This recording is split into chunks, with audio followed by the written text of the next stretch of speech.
오늘 시작은요, 조금 오래된 공상과학 소설 이야기로 해볼까 하는데요.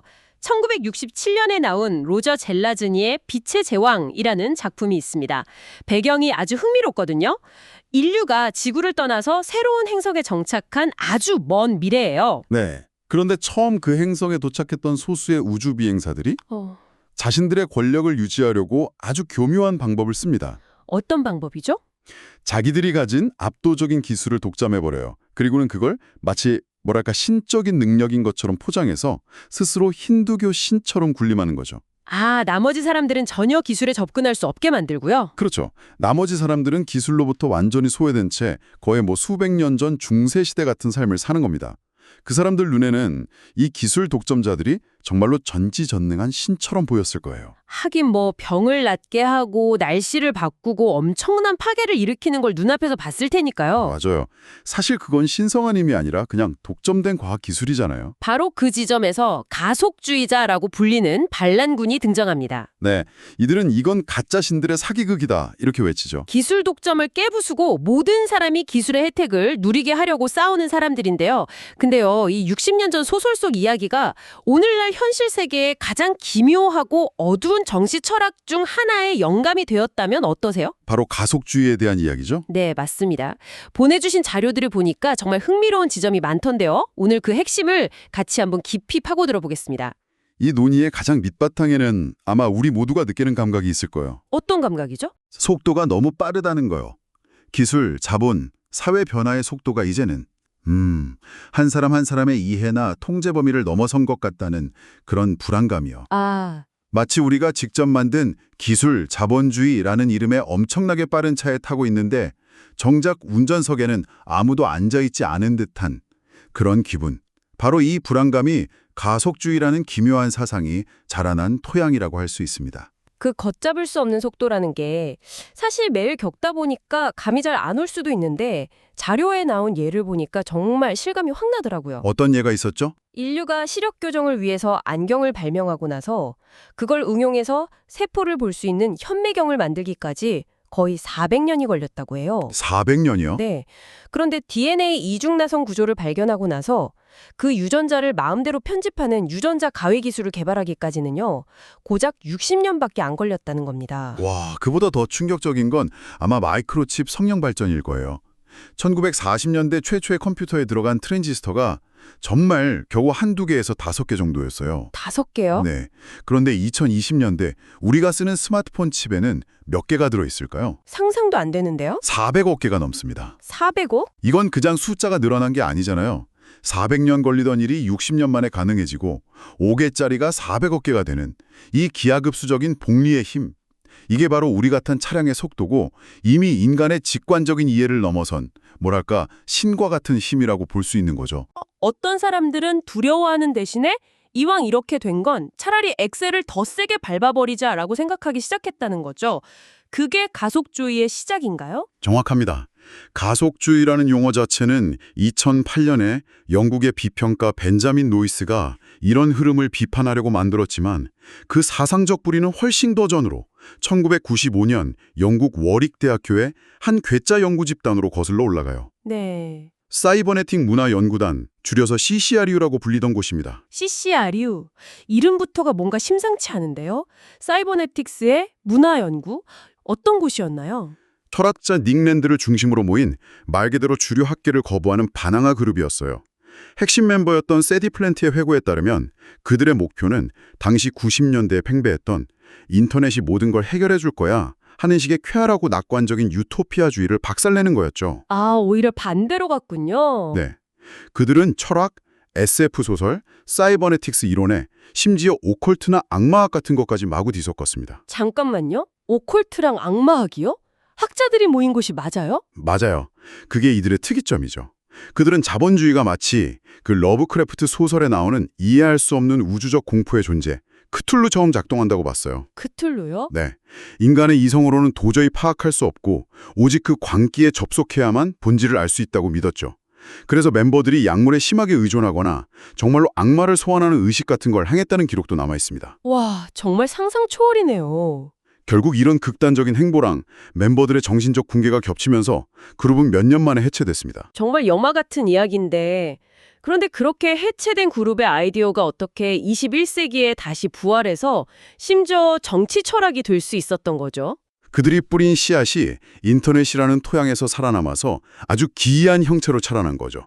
그리고 가장 놀라운 건 이 아이디어가 정치 스펙트럼의 양극단, 그러니까 극좌파와 극우파 모두에게 흡수되었다는 사실입니다. 아, 그 부분이 정말 이해가 안 가요. 어떻게 그럴 수가 있죠? 그렇죠. 마치 천국으로 가려는 사람하고 지옥으로 가려는 사람이 같은 버스를 타서는 심지어 더 빨리 가자고 재촉하는 상황처럼 들리거든요. 그 비유가 아주 정확해요.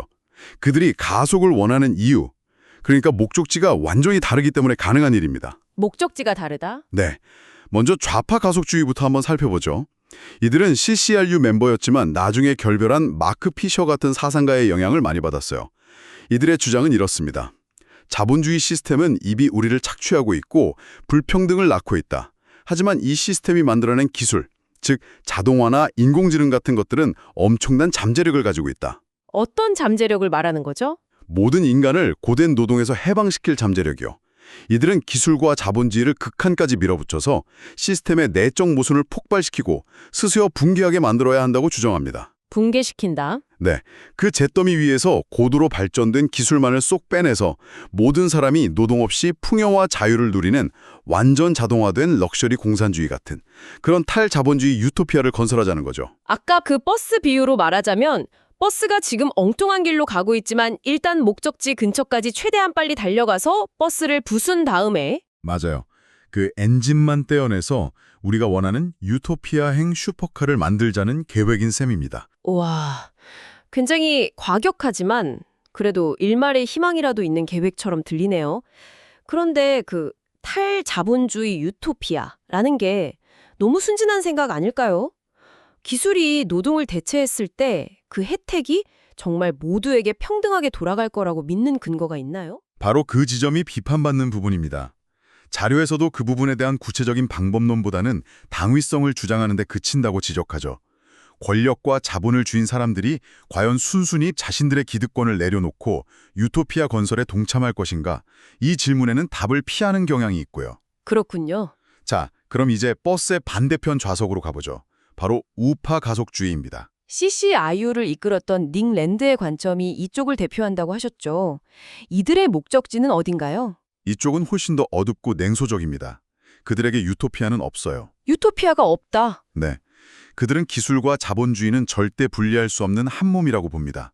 그리고 이 기술 자본 복합체가 가진 유일한 목적은 자기 자신을 무한히 증식시키고 가속하는 것뿐이라고 주장해요.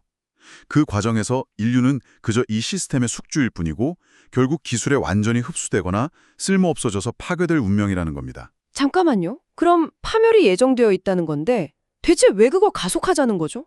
그건 철학이 아니라 그냥 허무주의나 자살 충동 아닌가요? 천천히 망하는 게 낫잖아요. 바로 그 질문이 핵심입니다.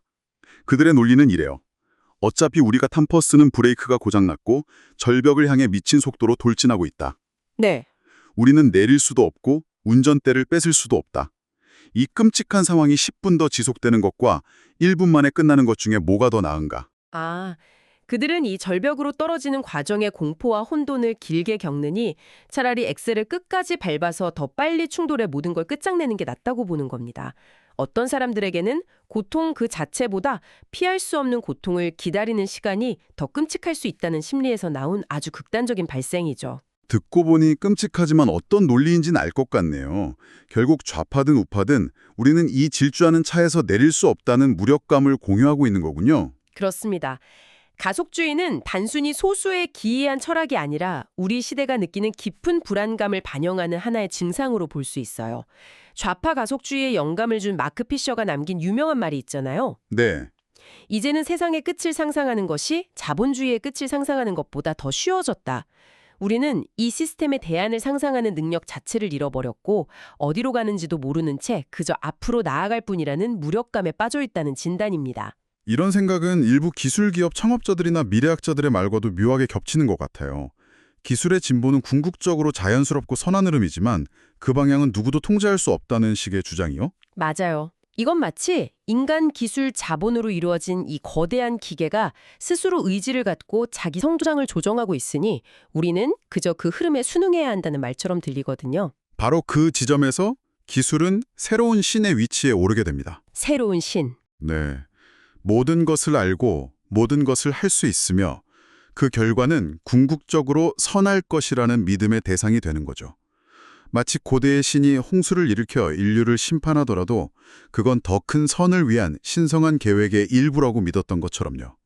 기술이 우리의 일자리를 빼앗고 사회를 혼란에 빠뜨리고 심지어 종말을 가져오더라도 그것은 진보라는 신성한 계획의 일부일 뿐이라는 사고방식입니다. 이건 우리에게 아주 근본적인 질문을 던지네요. 만약 이 시스템을 통제하는 것이 우리가 아니라면 대체 무엇이 혹은 누가 이 시스템의 방향을 결정하고 있는 걸까요? 물론 기술이 주는 혜택을 부정할 수는 없죠. 그쵸. 당장 질병을 진단하고 위험한 일을 대신하고 전 세계 사람들을 연결해주는 것만 봐도 인류의 삶을 구하고 개선하는 엄청난 힘인 건 분명하니까요. 맞습니다. 하지만 자료가 지적하는 중요한 문제가 있어요. 기술은 우리가 원하는 문제 하나만 정확히 해결해주는 소방호스가 아니라는 겁니다. 소방호스가 아니다. 네. 오히려 한번 틀면 모든 것을 집어삼키는 홍수에 가깝다는 거죠. 호스가 아니라 홍수라. 조금 더 설명해 주시겠어요? 예를 들어보죠. 우리가 암세포를 정확히 찾아내는 AI를 개발합니다. 이건 명백히 선한 기술이잖아요. 네, 그렇죠. 하지만 그 기술의 본질은 패턴을 읽고 이상 징후를 찾아내는 능력입니다. 이 능력은 곧바로 사람들의 표정과 말투, 온라인 활동 패턴을 분석해서 그 사람의 심리적 약점을 찾아내고 가장 효과적으로 조종하는 기술로 응용될 수 있어요. 아, 상품을 팔거나 정치적 여론을 조작하기 위해서요? 바로 그거죠. 또 다른 예로 복잡한 시장 상황을 분석해 주식 거래를 돕는 AI는 반대로 전쟁이나 금융위기 상황에서 시스템 전체를 교란하고 붕괴시키는데 완벽한 무기가 될 수도 있습니다. 의도와는 전혀 다른 결과로 이어지는군요. 네, 기술은 우리가 의도한 좁은 영역에만 머무르지 않고 그 본질적인 힘을 모든 곳에 확산시킨다는 의미에서 홍수와 같다는 겁니다. 그렇군요. 결국 우리가 좋은 의도로 풀어놓은 힘이 우리가 원치 않은 방식으로 세상을 바꿔버릴 수도 있다는 거네요. 자, 그럼 이게 대체 무슨 의미일까요? 우리는 한편의 공상과학 소설에서 시작해서 기술과 자본주의의 미래를 두고 극단적으로 엇갈리는 어둡고 복잡한 철학까지 함께 살펴봤습니다. 이 모든 논의의 끝에서 자료가 우리에게 던지는 메시지는 의외로 희망적입니다. 희망적이요? 네, 좌파든 우파든 가속주의자들이 공유하는 우리는 무력한 승객일 뿐이라는 그 전제 자체에 의문을 제기하는 거죠.